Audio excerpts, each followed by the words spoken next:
아침에 나오신 여러분들 환영하고 축복합니다. 오늘도 우리 좌우의 분들에게 한번 축복하시죠. 한 주간도 승리하시기 바랍니다. 한 주간도 승리하시기 바랍니다. 네, 감사합니다. 자, 이제 오늘 우리는 이스라엘 백성이 드디어 애굽을 출발한, 그래서 라암셋을 떠나서 숫곳에 이르렀다. 근데 유아 외에 보행하는 장병이 60만 가량이었다. 60만 가량. 적은 숫자가 아니죠.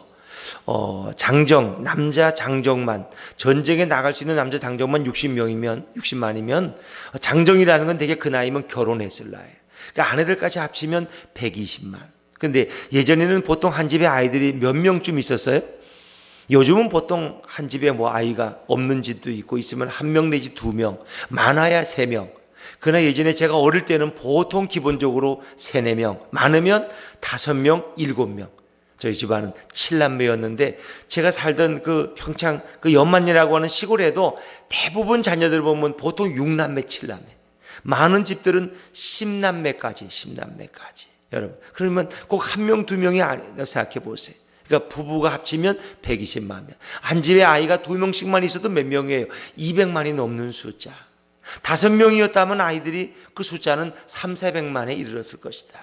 적은 숫자가 아니죠. 그들이 이제 숫곳에 이르렀다. 드디어 출애굽이 이루어지는 그런 순간을 우리에게 말씀하고 있죠. 다시 한번 읽어볼까요? 37절 말씀입니다. 37절 한번 읽어보죠. 37절 시작.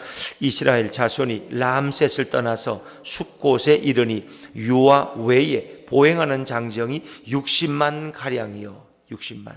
참 어마어마한 거죠. 어떻게 이런 일이 가능했을까? 지금 우리나라 군대가 보통 60만 대군이라 그러는데 60만이 좀 안 될 거예요. 왜? 자꾸 이제 군대 가는 숫자가 줄어드니까. 장정이 60만이라 그러는데 그 당시 60만이라는 건 어마어마한 거죠. 어마어마한 거예요. 정말 이런 엄청난 인구가 대이동을 한다고 해서 이건 하나님의 역사 없이는 불가능한 거예요. 여러분, 그때 무슨 전화기가 있었겠어요? 무슨 라디오에 귀를 기울이면은 이제 민방위 훈련하니까 다 지하실에 대피하라 그러겠어요, 여러분? 그러니까 60만을 통제하고 이끌어 간다는 건 거의 우리 생각에는 불가능한 거예요. 그런데 어떻게 그런 일이 가능했을까? 참 놀랍죠. 이건 하나님의 은혜가 아니면 거의 불가능한 일이죠. 드디어 이 일을 이루시는 하나님은 어떤 분이실까? 하나님은 약속에 신실하신 하나님임을 믿으시기 바랍니다. 하나님은 약속하셨어요. 그리고 그것을 이루어 가시는 거예요. 하나님의 계획대로 이제 이스라엘 백성이 출애굽을 이루게 되었다는 것입니다. 이 구약에서의 제일 큰 사건이 뭐예요? 출애굽입니다. 구약 성경 39권을 통해서 가장 큰 사건은, 물론 하나님이 천지를 창조한 사건이 크지만 그런 보통 역사 속에서 제일 큰 사건은 출애굽입니다. 출애굽. 이스라엘 백성이 애굽에서 400년 동안 종살이 하다가 장정만 60만 명, 무려 200만이 넘는 인구가 애굽에서 나왔다는 건 정말 기가 막힌 일입니다. 이것은 성경 전체를 통틀어서도 여기에 버금가는 사건이 없을 정도로 대단한 겁니다. 물론 그들이 바벨론 포로로 또 70년 동안 살다가 돌아오는 있지만 그때 그 귀한 이렇게 숫자가 많지 않습니다. 몇십만 명 이렇지 않아요. 1차에 몇만 명, 2차에 몇만 명 이 정도지. 그러고 보면 이거는 엄청난 사건이었다. 더구나 출애굽 시대에. 여러분, 여기에 버금가는 신약의 사건이 있습니다. 그게 무슨 사건이에요? 예수님의 십자가 사건입니다. 인류를 구원하기 위해서 하나님이 친히 인간의 몸을 입고 이 땅에 오셔서 십자가에 우리 죄를 대신 지시고 죽으신 이 사건. 그래서 구약에는 출애굽이 있고 신약에는 십자가 사건이 있습니다. 그래서 십자가 사건이라는 것은 영적인 출애굽. 그러면 구약의 출애굽을 따라하기 위해서 예수님이 이 땅에 오신 아닙니다. 이미 예수님이 이 땅에 십자가를 지기 위해서 오실 것이 이미 하나님의 계획 속에 있었고 구약에서는 그 예표가 출애굽 사건이다. 온 인류를 죄에서 구원하시는 이 십자가 사건에 버금가는 사건은 역사 속에 있을 수가 없습니다. 엄청난 하나님이 인간의 몸을 입고 오셔서 우리를 모든 죄와 저주에서 구원하시는 이 십자가 사건을 버금가는 그거보다 큰 사건은 없어요. 그러니까 출애굽 사건이 아무리 커도 신약의 십자가 사건의 그림자, 예표에 불과한 것이다. 그래서 애굽에서 그들이 종살이 하다가 400년 만에 이렇게 자유를 얻고 나오는 이 사건은 이제 장차 신약의 시대에 이 땅에 하나님이 오셔서 우리 인간의 죄를 대신 짊어지시고 십자가에 죽으심으로 온 인류를 죄에서 구원하고 해방시켜서 우리에게 보여주고 있는 거죠. 그럼 출애굽 사건이 더 커요? 십자가 사건이 더 커요? 십자가 사건이 당연히 큰 거죠. 그러니까 모든 구약은 신약의 십자가 사건을 향해서 가리키고 있는, 거기에 초점을 맞추고 있는 거예요. 그러니까 구약의 창세기에서도 아브라함이 나오고 이삭이 야곱이 나오지만 가장 큰 인물은 누구예요? 이 땅에 오신 예수 그리스도예요. 그래서 우리는 하도 문에 저기 어르신들이 부딪혀가지고 포커스 온 지저스라고 이렇게 붙여놨는데 부딪히지 마시라고. 결국 예수님께 초점을 맞추는 것이 가장 중요한 것이다. 모든 구약 성경은 바로 예수님을 가리키고 있는 것이다. 그런데 결국 하나님은 이 약속을 지키시는, 약속에 신실하신 하나님을 우리는 발견할 수 있죠. 자, 우리 40절과 41절 말씀을 같이 읽어볼까요? 40절과 41절입니다. 시작. 이스라엘 자손이 애굽에 거주한 지 430년이라 430년이 끝나는 그날에 다 애굽 땅에서 나왔은즉. 아멘. 어떤 걸 느끼세요? 430년이라 430년이 끝나는 그날에, 430년이 정확히 끝나는 그날에 여호와의 군대가 다 애굽 땅에서 나왔은즉. 이것은 뭐예요? 여기 하나님의 계획이 있어요, 없어요? 하나님의 계획이 있어요. 하나님이 그냥 갑자기 무심코 이런 일을 행하신 게 아니에요. 하나님은 모든 것을 섭리 가운데 계획하셨고 430년이 끝나는 그날에 자, 51절 한번 읽어볼까요? 51절 마지막 절 읽어볼게요. 시작. 바로 그날에 여호와께서 이스라엘 자손을 그 무리대로 애굽 땅에서 인도하여 내셨더라. 아멘. 바로 그날에 더 강조하고 있죠. 바로 그날이라니까. 그날 430년에 노예의 삶이 끝나는 그날에 여호와의 군대가 애굽 땅에서 나왔다. 이것은 하나님이 계획하셨고 하나님이 때가 되어서 그 약속을 이루신 것을 의미하죠. 여러분, 창세기 15장 13절 이하에 보면 하나님이 아브라함에게 약속했어요. 너희 민족이, 너희 후손들이 이제 이방의 객이 되어서 400년을 지나다가 그들이 다시 큰 재물을 얻어가지고 나오게 될 것이다. 아브라함에게 창세기 15장에 하나님이 약속하셨어요. 그 당시에 애굽이 있었는지도 몰라요. 그런데 하나님은 아브라함에게 약속했어요. 너희 후손들이 이방 땅에 가서 400년 동안 종살이 하다가 객이 되어 괴로움을 당하다가 나올 때 자유한 백성이 되고 큰 물질을 이끌고 재물을 이끌고 나올 것이다. 여러분, 재물을 가지고 나왔어요? 빈손으로 나왔어요? 재물을 가지고 나왔어요.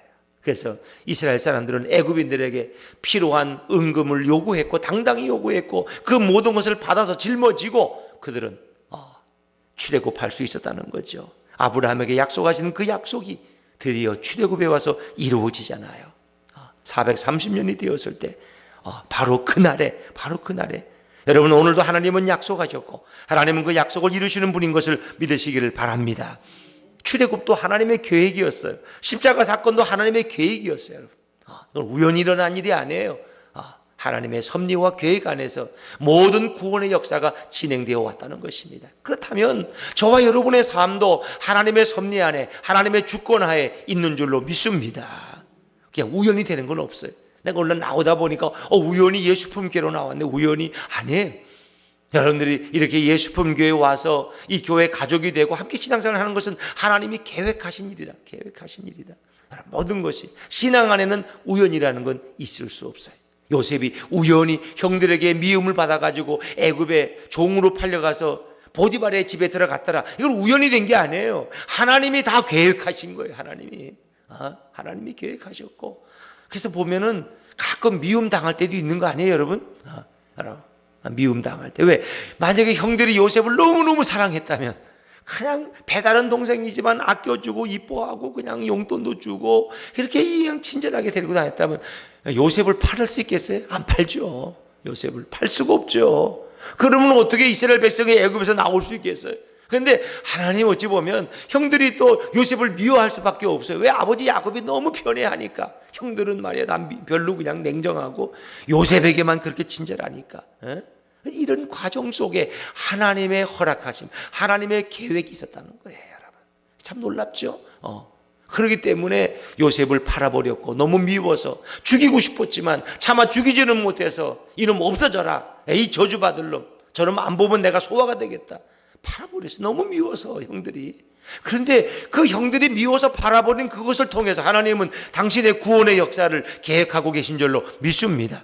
참 놀랍죠. 끔찍한 거예요. 어찌 보면 누군가 나를 미워해, 그냥 미워하는 게 아니라니까. 다 그것을 통해서 이루실 하나님의 계획이 있다니까요, 여러분. 그러니까 우리가 상대적인 시간으로 보면은 왜 하나님이 내게 이런 고난을 주실까? 왜 하나님이 나를 이렇게 힘들게 하실까? 왜 저 사람이 나를 미워할까? 이런 푸념을 우리는 할 수 있어요. 그런데 하나님의 절대적인 시간 속에는 다 그것이 계획되어 있다는 거예요. 그러니까 인간의 눈으로 볼 때는 고통스럽고 괴롭지만은 하나님은 그 일을 통해서 당신의 구원의 역사를 이루어 가시는 줄로 믿습니다. 요셉 보세요. 참 얼마나 불행해요. 요셉이 행복한 겁니까, 여러분? 마지막에 애굽의 국무총리가 되었지. 참 형들에게 미움받고 어린 나이에 아버지를 떠나서 이렇게 외지에 살아간다는 게 얼마나 힘들어요. 노예 삶이 매는 얼마나 많이 맞았겠어요. 얼마나 많이 굶었겠어요. 그런데 뭔가 좀 되려고 하니까 또 그냥 보디발의 부인이 유혹해가지고 그걸 또 성결하게 하려고 뿌리치다 보니까 또 억울한 누명을 쓰고 지하 감옥에 떨어지고 되는 게 없어. 요셉은 도대체가 아주 망하는 인생이야. 망하는 인생. 이젠 더 이상 떨어질 데가 없어. 근데 인간의 상대적인 시간으로 보면 불행에 불행이 겹쳐요. 아니 내가 예수 믿고 이렇게 망하려고 예수 믿었나? 내가 안 그래요, 여러분? 그런 생각 들 때 없어요?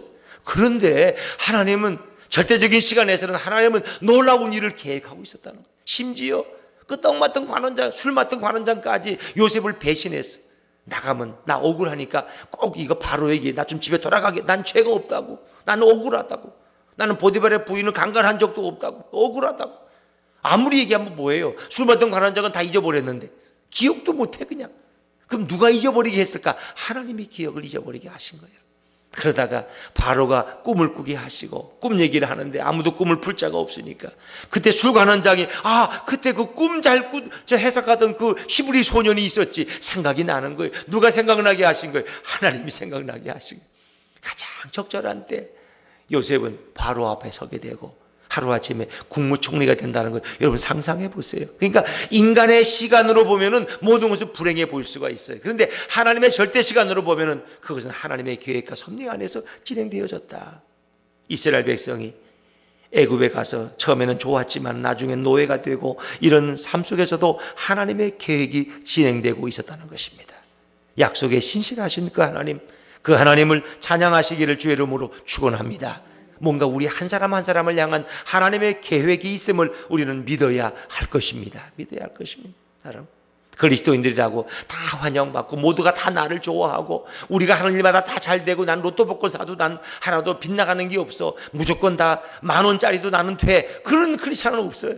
저는 크리스찬은 로또 복권 사면은 그게 당첨되는 게 축복이에요? 당첨 안 되는 게 축복이에요? 당첨 안 되는 게 축복이요. 그 당첨되고 나면은 재미가 들어가지고 기도와도 안 되는데 가서 또 로또 복권 살까? 그것이 불행에 빠지는 길입니다. 라스베가스 가서 도박을 해도 크리스찬들은 다 뻥이 나고 하나도 안 돼야지 그게 축복, 하나님 사랑하는 거지. 거기에 한 50만 원이 됐다, 100만 원 됐다, 그러면 하나님이 버리기로 작정한 거예요. 그때부터. 왜? 그 사람은 돈만 없으면 라스베가스 가서 그거 땡기니까. 그러다가 집안 다 탕진하는 거예요.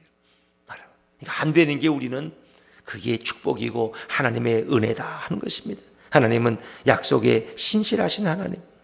그리고 하나님은 이제 그들에게 은혜를 베푸신 사건 아닙니까? 애굽의 장자들이 죽어야 될 그 자리에 이제 여러분 그 죽는 그 자리에 이스라엘의 장자들은 다 건짐을 받고 보호함을 받잖아요. 그래서 어린 양의 피를 임방과 문설주에 발랐더니 죽음의 사자가 그들은 다 뛰어넘어서 패스오버에서 유월절이 된 거 아닙니까? 이게 은혜예요. 죽어야 될 자리인데 우리는 죽지 않고 건짐받았어요. 하나님이 보호해 주었어요. 우리는 늘 은혜 가운데 살고 있는 것을 믿으시길 바랍니다. 이게 은혜예요. 은혜.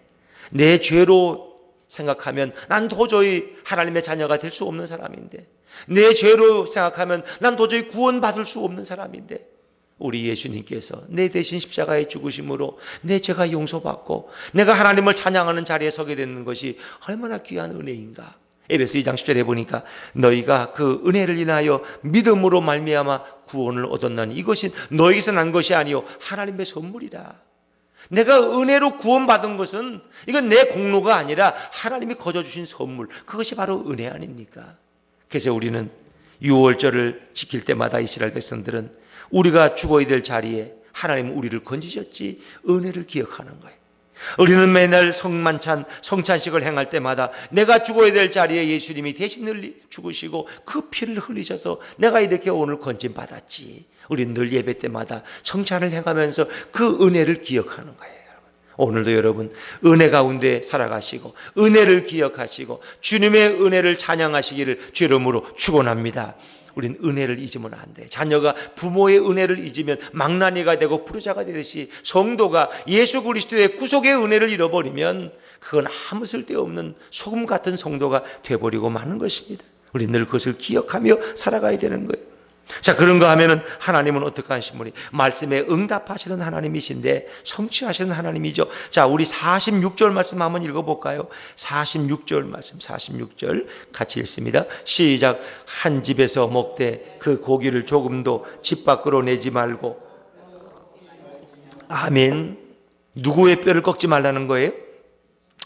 어린 양의 뼈를 꺾지 말라는 거죠. 양을 잡아서 이제 그들이 6월절에 그 양을 잡아서 그 고기를 먹는데 뼈도 꺾지 말지며, 뼈도 가족의 숫자대로 양을 잡아서 그 고기를 구워서 먹고 그 피는 문설주와 임방에 바르는 10번째 재앙에 관련된 6월절 의식을 얘기하는 거죠. 그래서 가족이 적으면 두 집이 합쳐서 한 마리 양을 잡아서 먹는 거예요. 근데 그 양을 잡을 때 어떻게 해요? 조금도 집 밖으로 고기를 내지도 말고, 또 다른 데 앞에서 보니까 그것을 다음 날까지 남겨두지도 말고 남은 것은 다 불살라 없애라 그랬어요. 그리고 또 뭐예요? 뼈도 꺾지 말지며. 이 6월절의 어린 양은 누구를 가리킨다 그랬어요? 이 땅에 오시는 예수님을 가리켜요. 예수님이. 그런데 놀라운 사실은 이 출애굽에서 한 예언이 신약에서 그대로 이루어지잖아요. 예수님이 두 강도와 함께 십자가에 달리셨을 때 로마의 병정들은 그들의 관습에 따라서 죽음을 확인해요. 죽음을 확인해요. 그래서 어떻게 확인하느냐? 그의 창을 가지고 사람의 그 내장을 찔러서 죽은 것을 확인하고 피를 다 흘리게.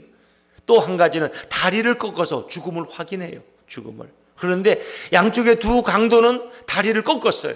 그런데 예수님은 다리를 꺾었어요? 안 꺾었어요? 안 꺾었어요. 왜? 이미 죽었는 거로. 이미 숨을 거두신 거로 확인해. 꺾을 필요가 없었다는 거예요. 그들은 무의식 속에 했지만 거기에 하나님의 약속의 말씀이 그대로 성취되어지는 거예요. 참 놀랍죠.